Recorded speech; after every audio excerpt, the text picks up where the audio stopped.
us help get you home. That's loandepot.com. We're on deck ready to hit it out of the home ownership park for you. Call for cost information and conditions. Equal housing lender. Licensed in all 50 states. NMLC ID number 174475. Batter up, homeowners. Protect your most valuable asset against termites, the silent threat of costly damage. Terminix has the ultimate defense. Score unbeatable protection against termite threats with affordable monthly plans. Strike out termites. Visit Terminix.com/Marlins to schedule your free inspection today. Terminix, where trust and protection hit a home run.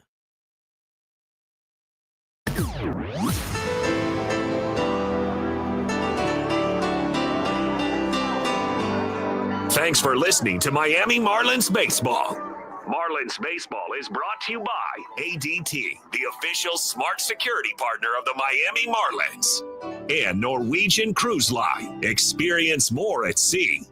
With the 10th Inning Show, here's the voice of the Marlins, Jack McMullen. The fishball in a pitcher's duel on Monday night at Lone Depot Park to the visiting San Diego Padres. 2-1 the final score.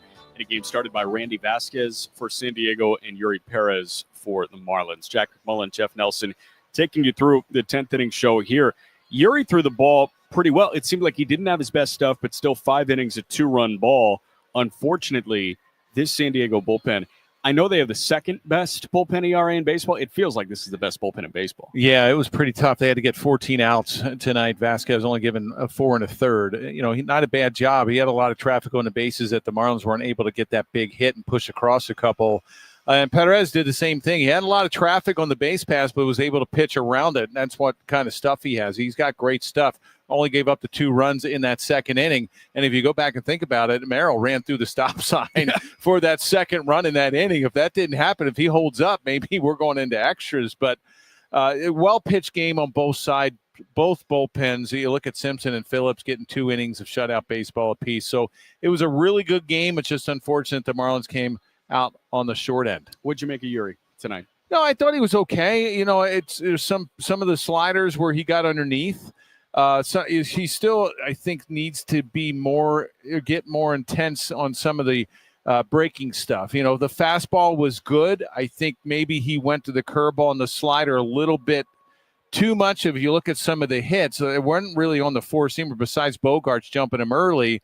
A couple on the curveball to the lefties and the slider on the lefties that when it's coming down and in on them or you're leaving out over the plate, it's a little bit easier for them to handle. So sometimes you're reading swings, feeling like, okay, maybe I got to get into breaking ball mode, but really you don't because they're not on your fastball. They're fouling it off to the other side. Maybe you just climb the ladder or maybe go a little bit further away with that fastball. Nelly, last one for you. It is pretty amazing. Obviously, the rest of the Marlins lineup kind of fell by the wayside tonight. Kyle Stowers, like another homer, 22 on the year now. Every single day, this guy gets out of bed and manages to hit as well as anybody in baseball right now. It's becoming common. Yeah, he's your best hitter. He's your only. Well, I'm not going to say only power threat because there are some guys in this lineup that can hit the ball out of the ballpark. But right now, he's your big power threat. Yeah.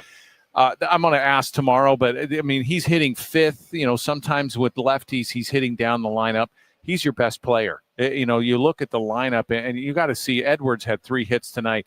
You want him up the top. Lopez, Ramirez, and Stowers. Those 4 hitters, I've got to see the most out of anyone in this lineup for the Marlins. So I'm going to ask Clayton just tomorrow. Say what's the thought process of not hitting your best hitter in either second or third? That's Stowers. Yep. And Nelly, you will report back tomorrow. I will. Yes. Perfect. When we come back, I'll listen to the highlights here. 10th Inning Show continues next on the Marlins Radio Network. For 4 with 3 RBIs today. No, why not end it here? 1-1. Kyle swinging away, out to right and deep. The All-Star leaves the yard.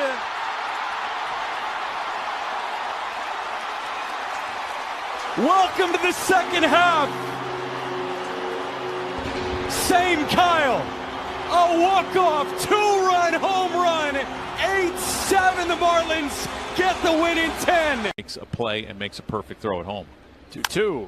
Now a bouncing ball over to third. That's plucked on a bare hand by Garcia. X will score. He fires to first base to get Lopez, but it was a productive swinging bunt An RBI ground out for Otto Lopez, and the Fish on the board after the Edwards triple. 1-0 Marlins, bottom of the first. Play hard.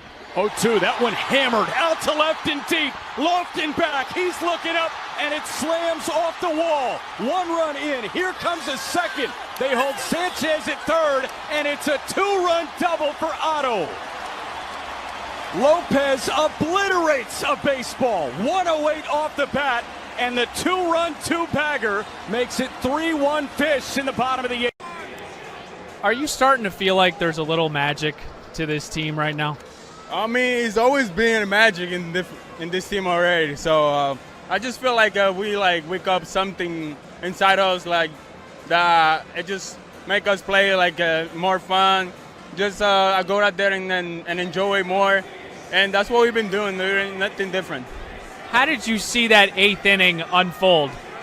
Oh, we very confident that the players been taking good at bats. And we get out there, just do our job.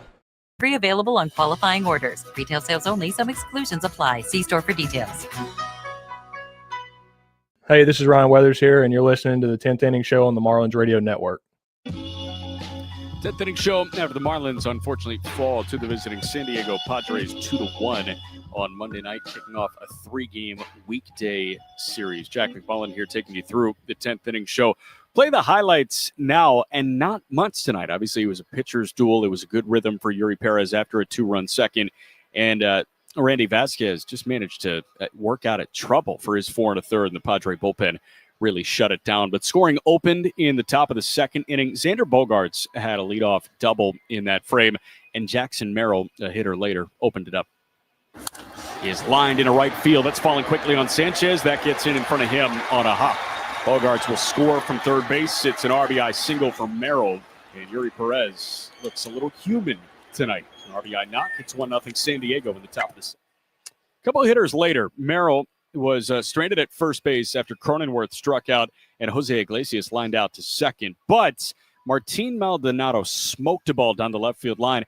Merrill made a risky move rounding third base, but it paid off for San Diego. 2-1 pitch. That one slashed. It's a fair ball down the left field line. Merrill can fly. He's around second, headed to third. He ran right through a stop sign. Relay coming home on line, but it got back to the backstop. Base running gap doesn't burn San Diego. It's an RBI double and a heat seeker down the third base line. Martin Maldonado plates Merrill from first. 2-0 Padres in the top of the 2nd. And that was it for San Diego's offense. But Randy Vasquez, their starter, we were talking about it. It makes no sense why this guy has an ERA under 4, but he somehow does. You know why it made sense today? He stranded a couple of guys in the first. He stranded 2 in the second. And then in the third, Agustin Ramirez was robbed of an RBI knock, and unfortunately it resulted in the end of an inning. 2-0 pitch. Augustine rips the ball. That's caught by Machado from his knee. He fires to second, and they double up Sanchez. 115 on the bat. A heat-seeking missile. Gloved by Machado, and that guy is cool as a cucumber. He fires to second for the 5-4 line drive double play. Vasquez escapes the threat in the third. He strands another, and we're through 3. 2-0 Padres on the Marlins radio network. It was hard to believe. I mean, this guy has some 4-leaf clovers lying around in his locker or something. But in the bottom of the 4th, the Marlins got their run production thanks to their all-star.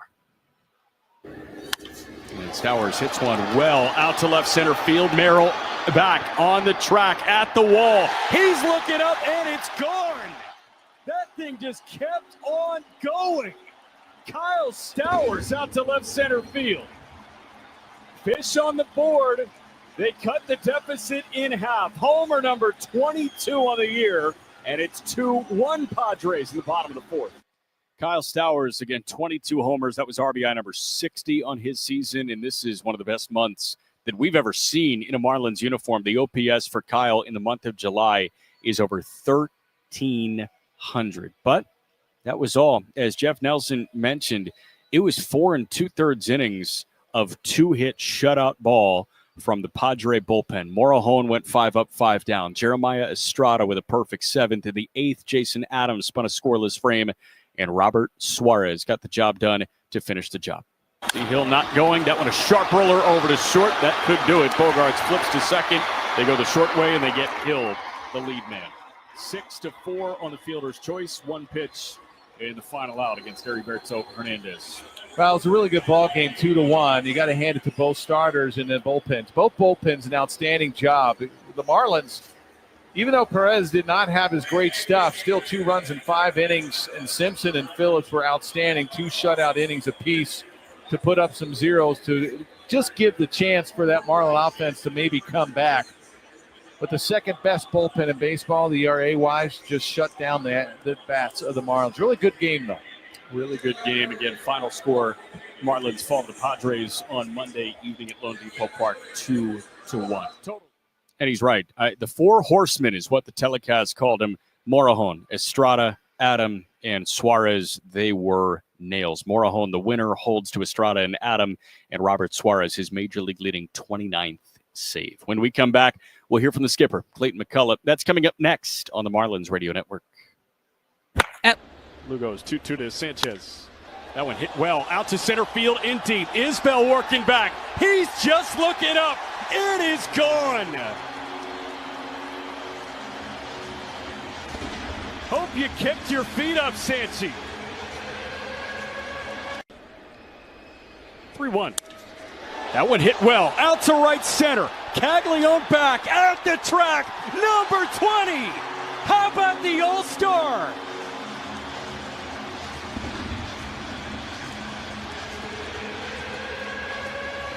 Kyle Stowers, a 2-run blast.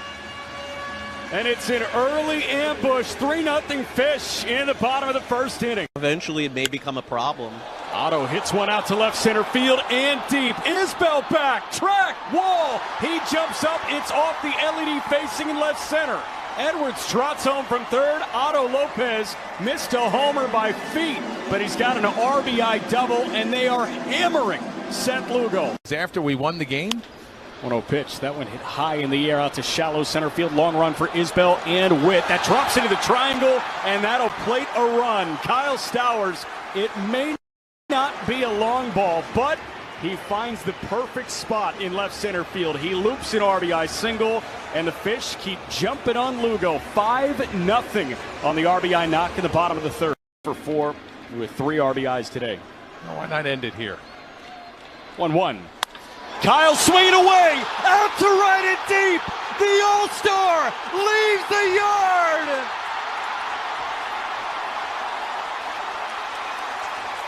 Welcome to the second half. Same Kyle. A walk-off, 2-run home run. 8-7, the Marlins get the win in 10. This is the way I live. Little boy still 10th inning show rolls on. The Marlins fall to the visiting San Diego Padres in the series opener 2-1. It was a pitcher's duel started by Randy Vasquez for San Diego and Yuri Perez for the Marlins. Let's hear it from the skipper after this one. Here's the Marlins manager, Clayton McCullough. Clayton, we'll start with your start. Just what did you make of his outing today? It's another solid outing. And 5 innings, other than a couple runs in the second inning. I thought he really made some nice adjustments the last few innings. Had a good heater again, and really happy with some of the breaking balls and secondary stuff he threw tonight. He had some sweepers in there, and he threw some good hard sliders. So I thought his ability to utilize his entire repertoire tonight, and especially as the outing wore on, is a great sign. And again, 5 innings, couple runs, kept us right in the game. So yet again, another quality, a good start for us and for Yuri as we keep moving forward. What specifically did he make an adjustment on where it seemed like from the mound visit or had to arise in the second, but things shifted for the better for him? I think it seemed like he stayed on line better. I think like the quality of the throwing through the glove a little bit better. It was just a small period where there was some arm side. There was just some miss, and I think, Daniel and conversating with him just, got him back to thinking, getting downhill and throwing through the mitt. And, Yuri was able to, take that and run with it. And I thought he finished his outing very strong.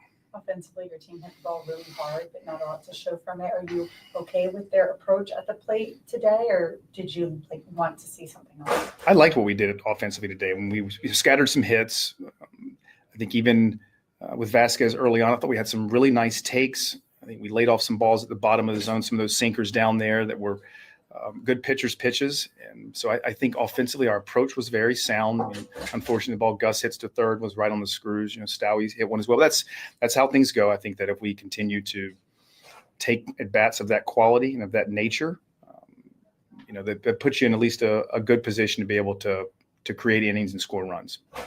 Talked lately a bit about Gus's defense, the strikeout that he was able to maybe steal against Machado, that key sequence just really. He continues to improve receiving, especially at the bottom of the strike zone. Worked hard on that, and he does a good job of getting under those pitches and presenting them very well, for the umpires. So I think he's continuing to come, and I think Gus, we know that there's still more room for growth, but he has, the handling of the pitchers, the in-game communication, he's doing a nice job, and as you mentioned, his receiving, especially on those edgy pitches and the ones at the bottom, has been solid. What are your thoughts on Simpson and Phillips? Just what they were able to give you?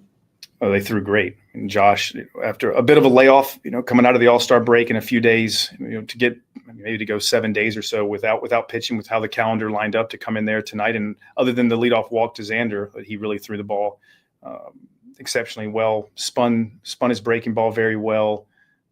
Got below some bats with that, and to have 2 good innings there to keep us in it. Then what Phillips continues to do is just throw a ton of strikes, and Phillips has got a really good arsenal. I mean, it's a good sinker. He's got good breaking stuff.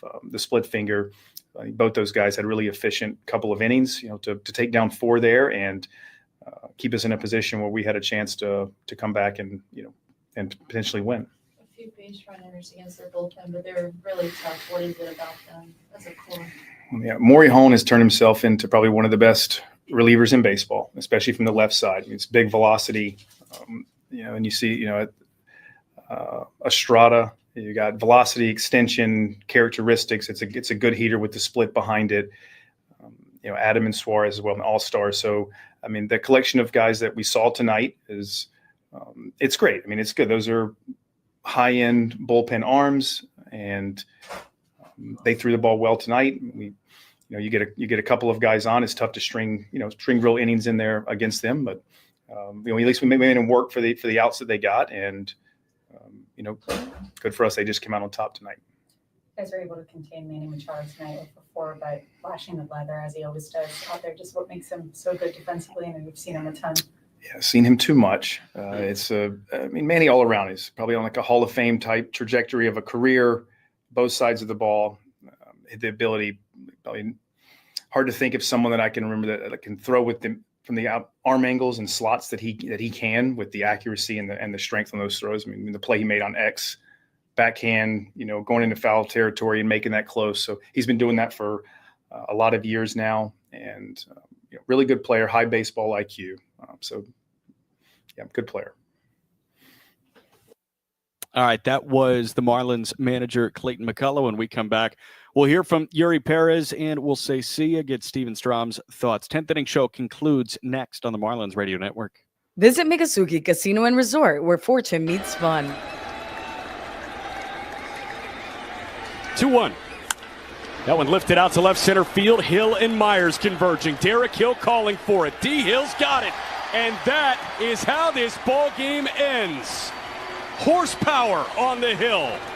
Edward Cabrera for 7, scoreless. Bender with a 1-2-3 8th, and Ronnie Enriquez does the same in the 9th. And for the first time since 2008, your Fightin' Fish have won 8 in a row. Early. So they reacted and said, all right, let's go, breaking balls away. First pitch, Stowers rips that one up the gut and through, that hit the umpire Emil Jimenez.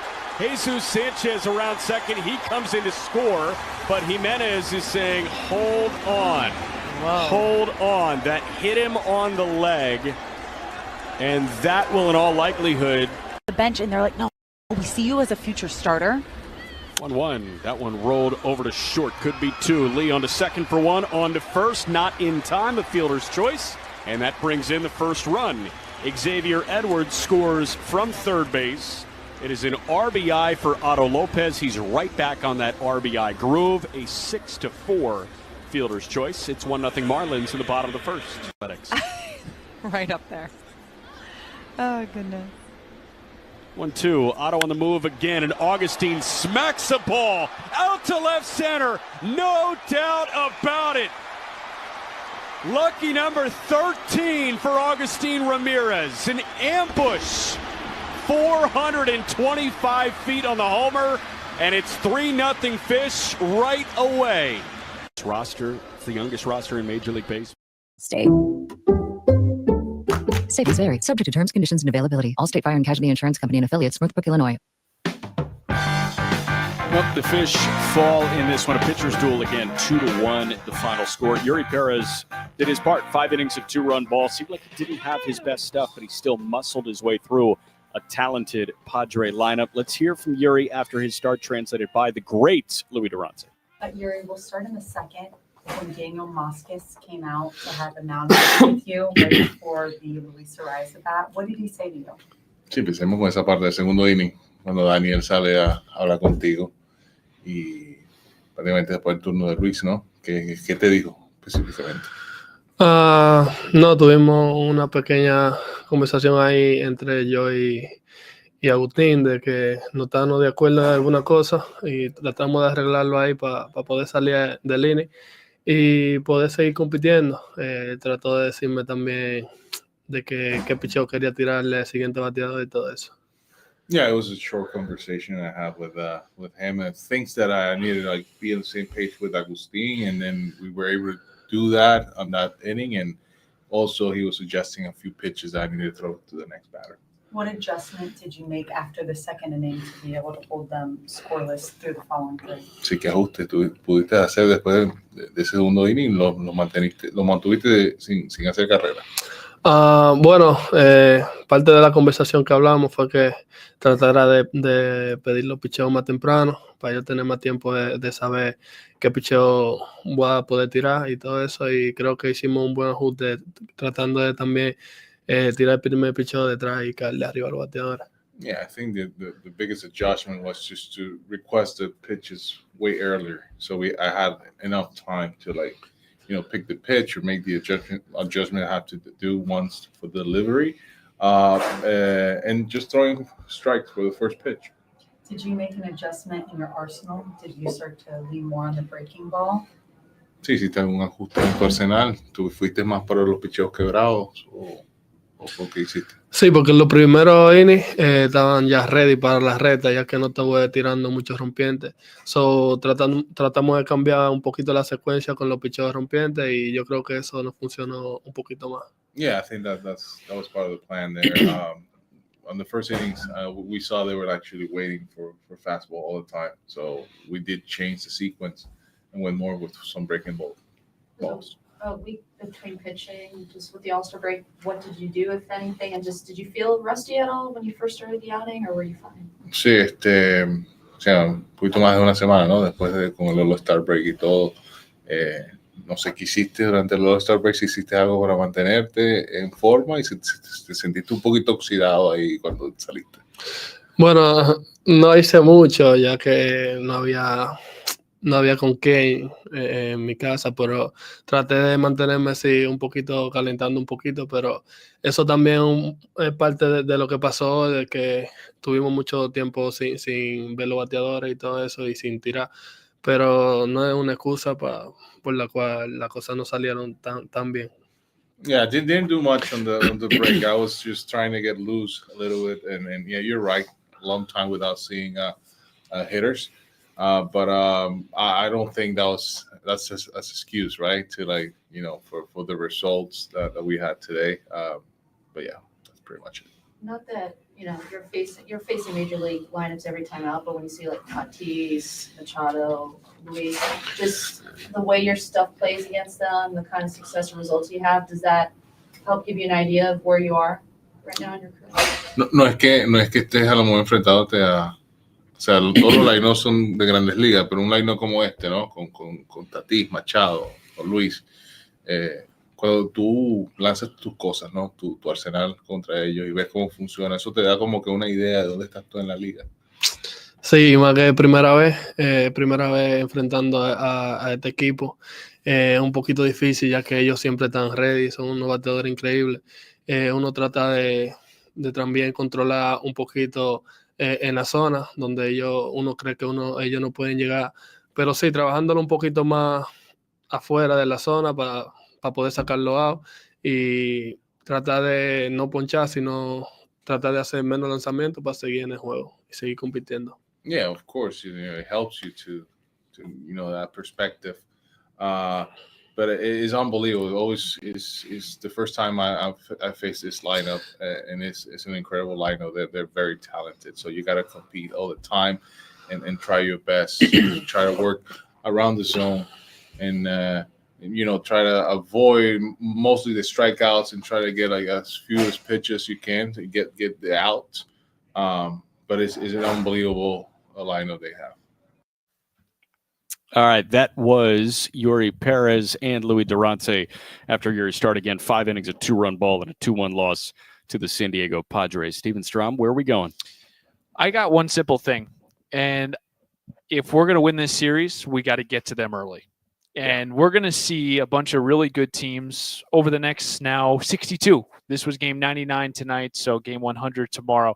When you start to face playoff teams, Jack, the one thing that they usually have in common is they can pitch. And for San Diego, it's kind of a backwards formula than what we've seen in years past. They're looking to get a lead, hold a lead, and pass it over to the bullpen. Give credit to Randy Vasquez, who I came in and said, I don't know how he has a 3-something ERA. I still don't know how. To I be don't totally know honest, either. we just watched 4 1/3 innings, and we've seen 2 starts from him this year. I have no idea. You just kind of scratch your head, but he did it, right? He collected outs, and he did what he had pretty much done for the most part of this year. But I think for the Marlins, this is now another test.